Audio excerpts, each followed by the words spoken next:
As the summer of 1888 gradually turned to autumn, the growing fear of Jack the Ripper began to reach its peak. Referred to as London's Autumn of Terror, the people of Whitechapel were, in particular, always on the lookout, wary that the Ripper might be lurking around every corner. Unfortunately, fear alone couldn't alter reality, and women of the era were still left with few opportunities and fewer funds if on their own.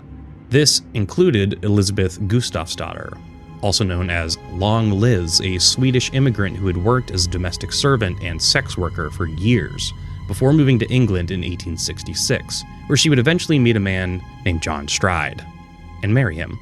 As it goes, though, the Strides were not in for a long or fruitful marriage. They eventually separated, and Elizabeth Stride found herself on the streets of Whitechapel. Fortunately, she was familiar with how to work the streets, and she once again turned to sex work to get by. During this time, she was known to tell passerby the story of how her husband and children died in the infamous Thames River steamship accident of 1878, although this was a lie, and she had only ever had one stillborn child before her marriage, and John Stride died of tuberculosis in 1884. Sex work allowed Stride to make do, though, and she spent much of her time in various men's apartments or in lodging houses, including one at 32 Flower and Dean Street, a rather unhygienic place despite the name. This would also be Stride's final residence. She left the lodging house at 7:30 p.m. on September 30th, 1888, dressed up for an evening out, likely hoping to earn a few pounds. Later that evening, she was spotted by a man named J. Best. She was talking with a short man, described as having a dark mustache, wearing a billycock hat, morning suit, and coat. He was hugging and kissing her, Best described, and as he seemed a respectably dressed man, we were rather astonished at the way he was going on at that woman. Best heckled Stride and the man, calling out, "Watch out, that's Leather Apron getting round you." It was an eerie warning in hindsight given Stride's ultimate fate. Leather Apron referred to a suspect in the Whitechapel murders, one that had even been referenced in a letter penned by Jack the Ripper. Stride and the gentleman were seen shortly after by a Mr. William Marshall, and later still by Police Constable William Smith, who noticed nothing out of the ordinary, other than a roughly 18-inch long parcel wrapped in newspaper that the man had been carrying. Elizabeth Stride was last seen by Israel Schwartz just after midnight when a man stopped to speak to her, then pulled her into the street and threw her onto the sidewalk. There was a second man nearby, lighting a cigarette. Fearing trouble, Schwartz ran away. Elizabeth Stride was never seen alive again. You're listening to History Uncovered, brought to you by the digital publisher All That's Interesting, where we explore the uncharted corners of the natural world and the world past. I'm All That's Interesting staff writer Austin Harvey. And I'm All That's Interesting staff writer Kalina Fraga. And today we are diving into part 3 of our series on Jack the Ripper, the murder of Elizabeth Stride. Things are starting to get interesting now. Yeah. Compared to a lot of the other victims, there's like a decent amount of information about Elizabeth Stride. That's which always is helpful. kind of nice. Yeah. She was born Elizabeth Gustafsdotter on November 27th, 1843 in Torslanda, Sweden, in the rural village of Stora Tumlehed. She was the second of 4 children born to a farmer named Gustav Eriksson and his wife Beda Karlsdotter. Elizabeth and her siblings were raised Lutheran and each spent their childhoods working on the farm. I always love, just as a side note, Swedish naming convention. Yeah, I was thinking that too. Or like Viking style, like Daughter your last and name son. is, your dad's name plus daughter or son. Mm-hmm. Yeah, must get pretty confusing pretty quickly though. Yeah. Especially like how many Ericssons are there? Right. And you wouldn't have the same surname as your husband or wife, or like it's... Yeah, you would think that it'd be difficult. Like if you met another Erickson, you wouldn't necessarily know if it's part of your family. Right. All you know is that you both have a dad named Eric. Yeah. Although I wonder in like Irish families, like will repeat the same like couple of names over and over again. So maybe you have like a sense based on if it's an Eric or Carl or something. Right. Yeah, I mean, I guess if you meet another Erickson and you don't have the same dad, you know you're not siblings. It's like a good first step, yeah. In 1860, when Elizabeth was 15, she left the farm and relocated to the city of Gothenburg, looking for work, where she quickly found work as a domestic worker in the Gothenburg parish of Karl Johan. She was employed there for about 4 years until February 1864.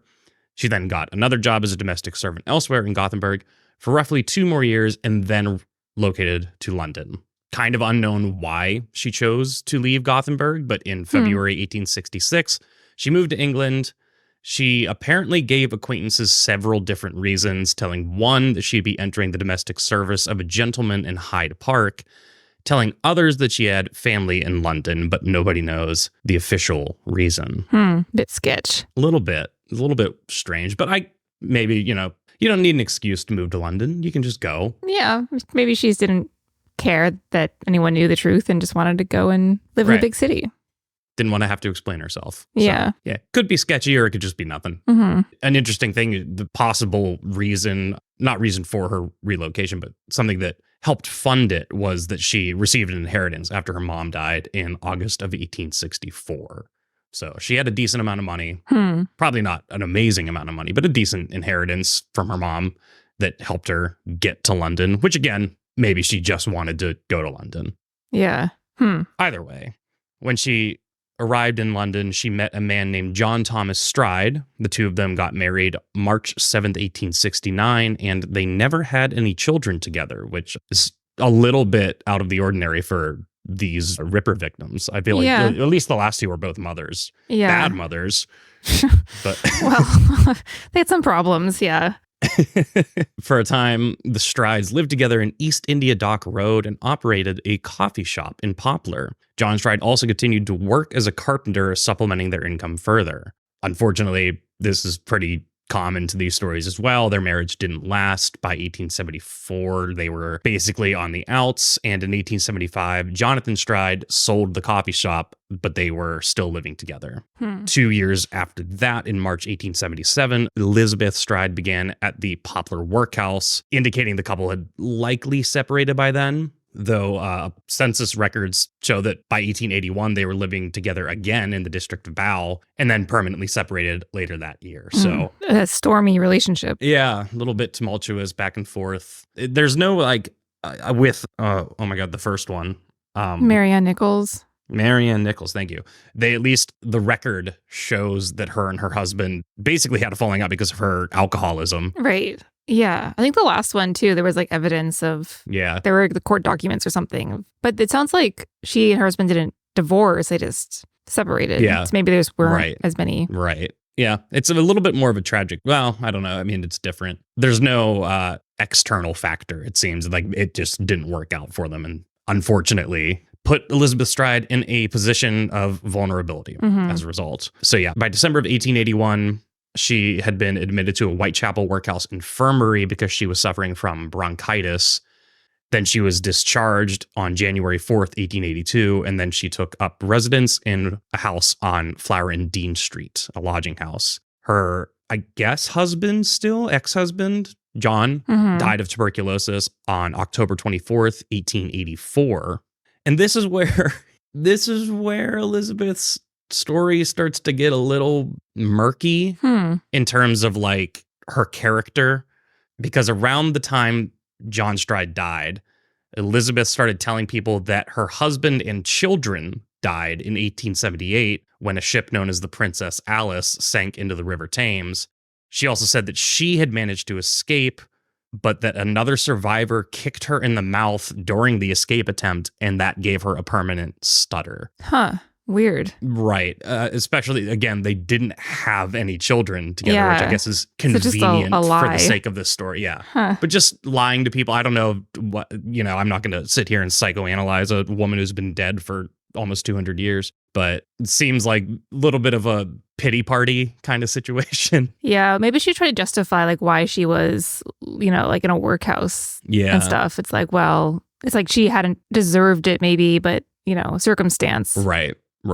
Yeah. Very strange story, but people lie sometimes. That's just life. From then on, she would either live in lodging houses or occasionally with a dock worker named Michael Kidney in Devonshire Street. Again, they had a very rocky relationship. And like her and John Stride, they separated and reunited on and off for months, years, basically until she died. In 1887, in April of 1887, she filed a formal assault charge against him.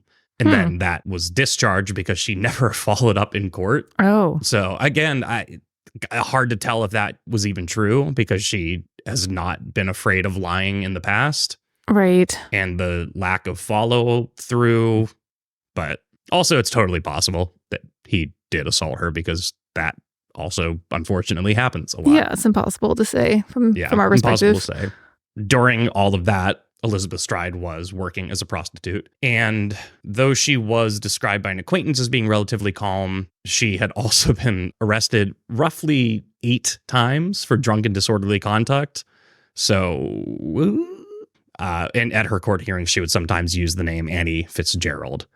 So interestingly, she's fallen into the same lifestyle as the past 2 victims. And she's older, was married, no longer married, working as a sex worker, and has a problem with alcohol. Kind of the perfect Ripper victim. Mm-hmm. The setup's there. Pretty much. She was still living on and off with Michael Kidney up until 4 days before her death. Wow. Oof. Yeah. So a little bit of backstory there, a little bit of history. Again, like you said, very similar stuff to what we're seeing with everyone else that we've talked about so far in this series. Older prostitute, problem with drinking, women in very desperate situations and very vulnerable positions. Yeah, living in lodging houses where they have to earn their keep basically any way they can. Right. Oh, I just remembered we had, because this question came up last time we were talking about this, and I was a bit baffled, a bit flabbergasted about the, why are so many people out at like 4 a.m, 5:30 in the morning? But we actually had somebody write in. Yeah, she had an answer for us about why that might be. Yes. A listener named Erica wrote in and said, "Hello. This is my first time listening to your podcast, and I'm really enjoying the Jack the Ripper episode. You all are talking about the hours everyone kept. I thought the Victorians did the whole first and second sleep thing, keeping a biphasic sleep schedule. If so, it may have been common practice for people to be awake and alert in the middle of the night. Well, everyone except Marianne Nichols." So thank you to Erica. Victorians would sleep for around 5 hours, then wake up and use that time for cleaning, reading, or relaxing, and then they would settle down for a second round of sleep, which I'm trying to get like a little bit of a timeline here. You know, electricity wasn't as commonplace, so you kind of had to be adherent to the cycle of the sun and moon. It's interesting. Even like Charles Dickens wrote about, well, he was writing a little bit before all this happened, but he mentions like first sleeps and some of his works. Yeah, it's very interesting. It's very interesting. Not something we had heard of or thought of. No, it makes me want to do another episode just on the history of sleep. Yeah. And like how sleep has changed and how we ended up with now where we are saying we should sleep 8 hours a day. It's a very interesting point. So yeah, thanks to Erica. I don't know your last name, but thanks for informing us on something we didn't know about. Yeah, it's very interesting. Nice little write-in.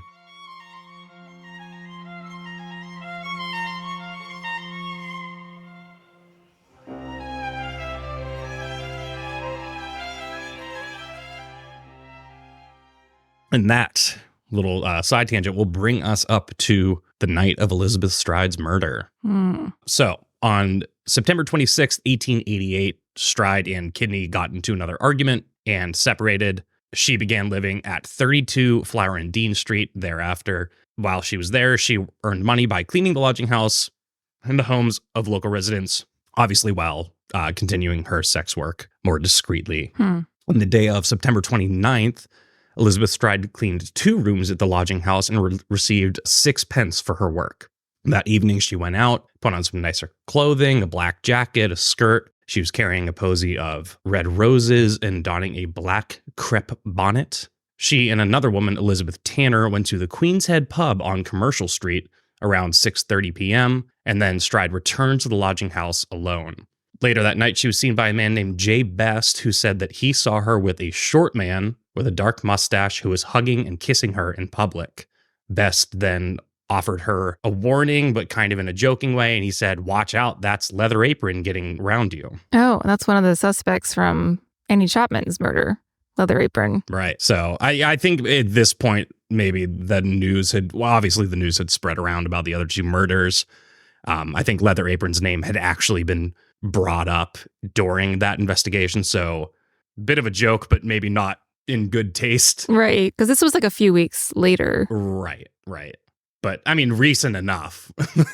Yeah, for sure. Still in everybody's minds. But a couple of weeks had passed since Annie Chapman had been killed. Right. So yeah, after that, Stride and the man she was with, they took off down the street, presumably to find somewhere more private. After a little while, another man named William Marshall saw Stride kissing a man outside of Burner Street. It's unclear if it's the same man, but Marshall said he heard the man say, "You would say anything but your prayers." Ooh, that's a line. That's a line to say to a prostitute, yeah. It's interesting because in the past, Jack Ripper has not seemed very interested in the actual like sex part of these prostitutes. So to see men kissing her makes me feel like it's not him. Yeah. It's my guess. And yeah, this feels like a very, like a response you'd say to like someone flirting with you or complimenting you. And yeah. And obviously if you know that person's a sex worker, you know, they're maybe not being genuine. Sure. Maybe they are. Maybe he was a handsome man, but you know, maybe not. Maybe not. During his nightly rounds that day, police constable William Smith saw Elizabeth Stride with a man as well, and he noticed that the man was carrying a newspaper-wrapped parcel that was approximately 6 inches high and 18 inches long. Huh. Which is an interesting big detail. Yeah.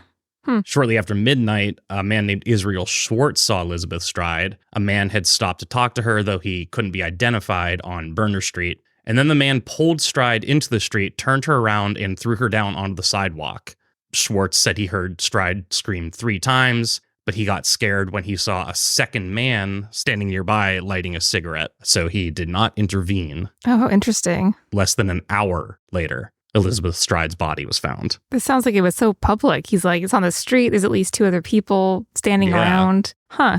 Very weird. Yeah. So again, and there's no way of knowing really if she was seen with the same man consistently throughout the night and that turned violent, or if she was seen with different men throughout the night. The second man lighting a cigarette nearby could be something scary, or it could just be another person. Right. I mean, it was apparently frightening enough for this witness to book it out of there. Right. But more than likely, Jack the Ripper operated alone. So you kind of have to extrapolate a little bit of information here. Was the guy lighting the cigarette Jack the Ripper? Was the guy who threw her down violently Jack the Ripper? I don't know. He usually tended to do his work in private. It's very likely that it was neither of these men, that the man threw her down, walked away, the guy with the cigarette walked away, and then someone else came by. Right. Very possible. Yeah. And that was at midnight, you said, around? Yeah. I was a little bit after midnight, yeah. So that's also earlier in the evening than the other murders, which were around like 2, 3 in the morning. Yeah. And maybe that's an important point to note, because this was the night that 2 of the victims were killed. Yeah, very bloody night.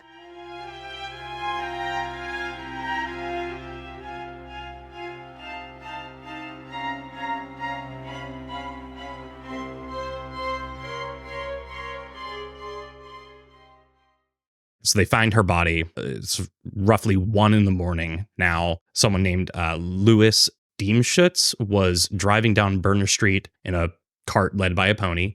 And then suddenly his horse stopped at the entrance of Dutfield's yard.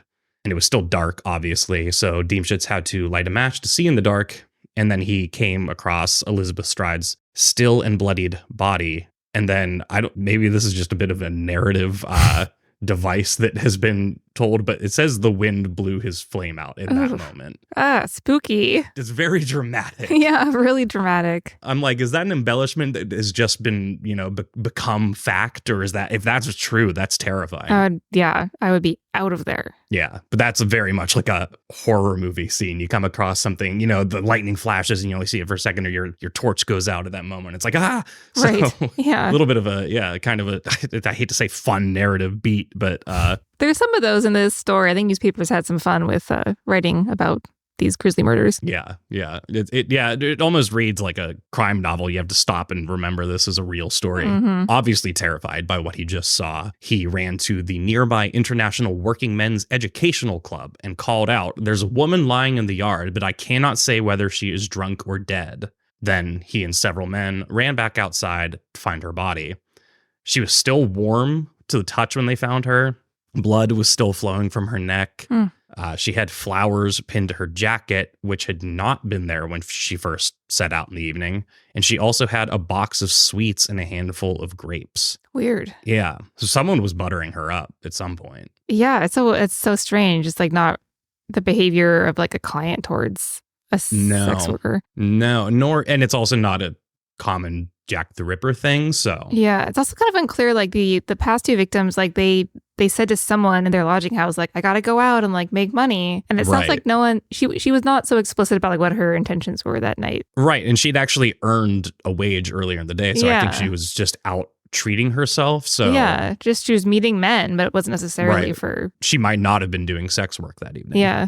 So her autopsy was performed by Dr. George Phillips, the same guy who did the autopsy on Annie Chapman's body. In his report, he wrote, "Deceased had a silk handkerchief around her neck and it appeared to be slightly torn. I have since ascertained it was cut. This corresponded with the right angle of the jaw. The throat was deeply gashed and there was an abrasion of the skin about 1.5 inches in diameter, apparently stained with blood under her right arm." This is very grisly. The incision on Elizabeth Stride's neck was so deep that her head was barely attached to her body at that point. Jeez. So, yeah.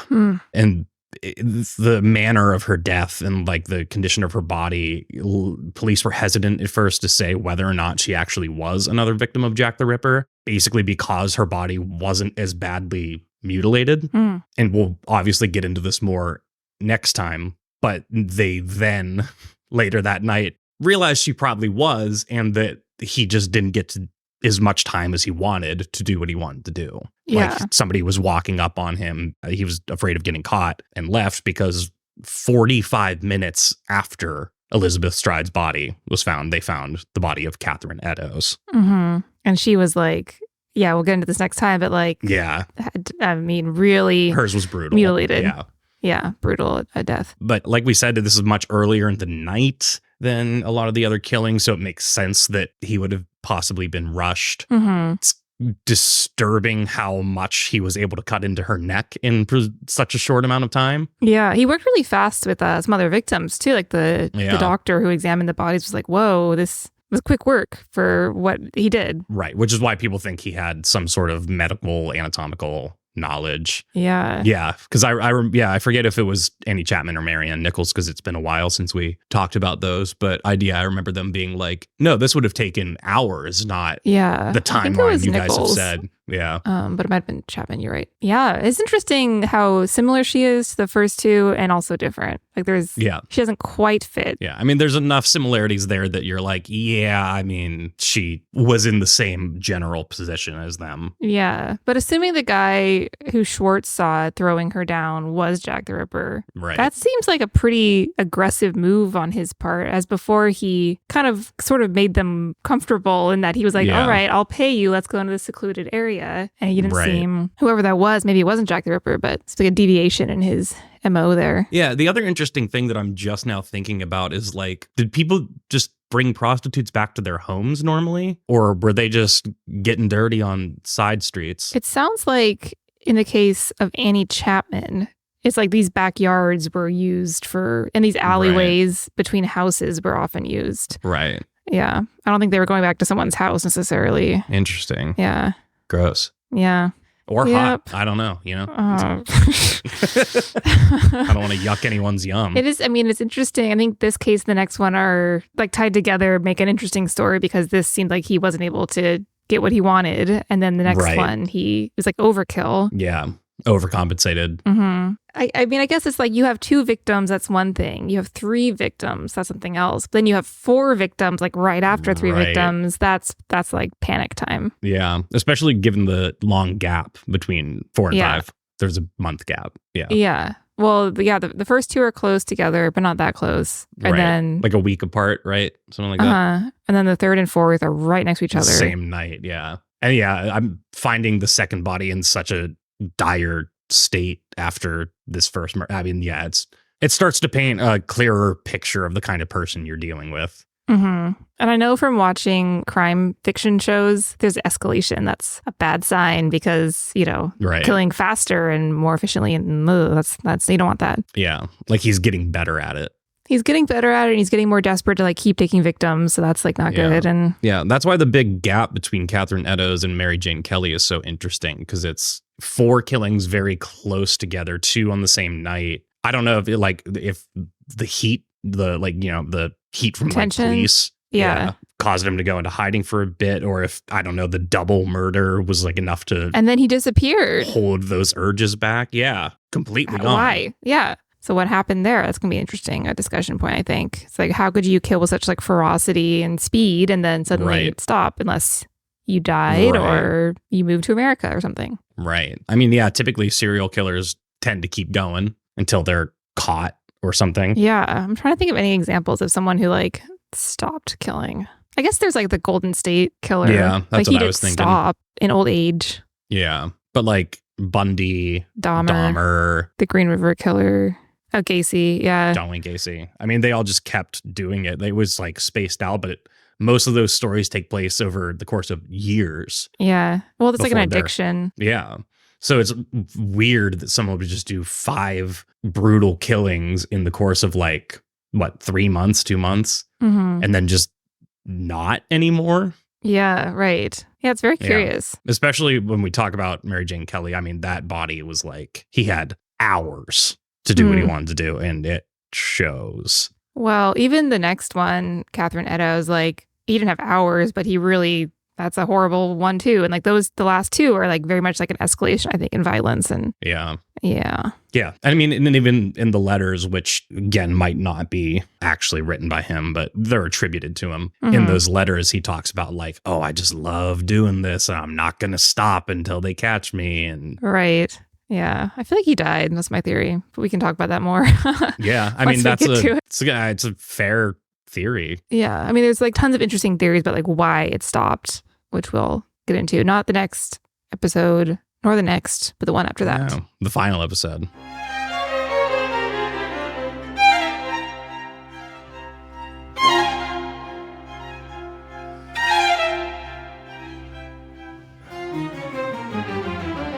Like I said, there's not too much else to say here. Your point about this being like an escalation is really interesting. Curious if it escalated because it was going to escalate no matter what, or if it had something to do with the first one being interrupted. Right. Yeah. Yeah, if that like enraged him so much that it brought him to another level of like heightened. Yeah. I mean, I think like Criminal Minds would tell us that people become more and more violent the more they kill, comfortable with killing and stuff. Yeah. Well, you want to push your limits. Yeah. But they do eventually because. Well, like you said, it's like an addiction. I mean, when you start drinking, you have one beer and you're pretty buzzed, like a 4% beer, right? And then you continue, you start drinking more and more and more, and now you're finishing a whole bottle of whiskey because your tolerance is so high. Yeah, you're chasing that initial high, and that can be hard to reach until you like add more alcohol for your metaphor, or like violence if you're a serial killer. To throw another one in, like people who do a lot of drugs get clean for a time and then go back to their big dose that they were on before, and it tends to kill them. Because you need to keep upping it, and then your limit changes. So there's also a really nasty looking photo of Elizabeth Stride, like post-mortem. God, there's so many photos of these victims. It's sort of incredible all the stuff is out there. There's this weird, when you just Google Elizabeth Stride and go to the images, like the 4th or 5th image is like a YouTube still talking about Elizabeth Stride's life, and they've colorized the post-mortem photo and then also used Face App to like clean her up and make her smiling, so you could kind of see what she might have looked like in life, but it's like really that's really, I don't like that. Uncanny Valley. No. I don't like that. Here, I'll send it to you. I hate it. Here, look at it. Let's see. Oh, like, no. Do not like that at all. Yeah. Ugh. Technology, we've gone too far. I didn't get, how old was Elizabeth Stride by the time? She was 44. So like the past 2 victims, she was in her 40s. Catherine Interesting. Eddowes, 46. Yeah, they're all in their 40s. I know we talked about this already. Well, I do think that's an interesting except for Mary point Jane we Kelly. found. Yeah. Yeah. She's like 25. So the youngest. Significantly younger. Yeah, I don't know if that's part of the criterion or if that's just a circumstantial thing because these women, ended up where they were at their age? Yeah, it's a good question because, they'd all had in their 20s, they'd all gotten married and some of them had children. And then by their 40s, their lives had sort of fallen apart. So they were the perfect victims for him. Right. Yeah, there's no way of knowing if he intentionally went for women in their mid-40s or if that was just the way the dice fell. Yeah. Yeah, I think that's a really interesting question, though. We will never know the answer. It's one of those, that's like Mindhunter, right? Where you're trying to you get into their brains. Yeah, right. Diagnose him kind of. And I'm not a killer. I'm not a serial killer, so I don't know how they work. I don't know how they think. Although with your job, you would probably be a pretty good serial killer because you know how to where others have messed up. Yeah. Yeah. Mm-hmm. Yeah, that's true. Yeah. Don't hide bodies underneath your house, for example, or in your apartment. Yeah. Step one. Right. That didn't work out so well for people like Gacy, I think was the one. Yeah, and Dahmer. Yeah. Had all those bodies in his apartment. Body parts. Yeah. Yeah. Because body parts smell. But he wanted to keep them. So that was, I guess, a little bit different. Yeah. Yeah. It wasn't just convenient. He that was part of it for him.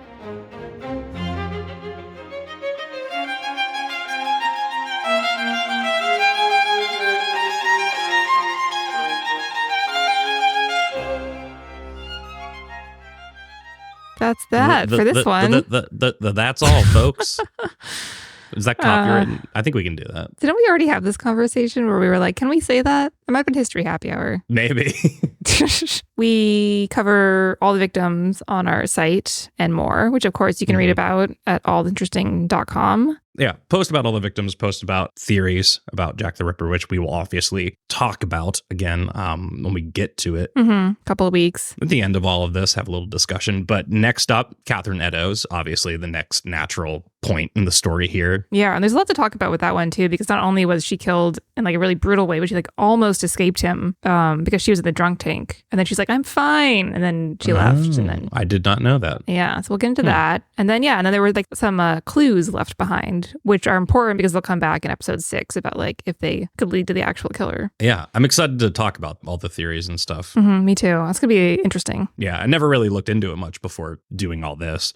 True crime is not my hobby, Yeah, same. Although I'm really into mystery novels lately. Mystery novels are fun. Yeah, reading a lot of Agatha Christie at the moment. Yeah, I was about to ask if you're reading Agatha Christie. That seems very you. It's fun. I mean, it's fun and it's not stressful to read. Right. So it's been kind of nice reading those. Yeah. Plus, you can find them at used bookstores for usually not that much. That's very true, yeah. Plus, she wrote 100 books. Yeah, she was prolific. She was prolific. And a pioneer of the genre. She wrote her first book because her sister was like, I don't think you can write a mystery. I love that.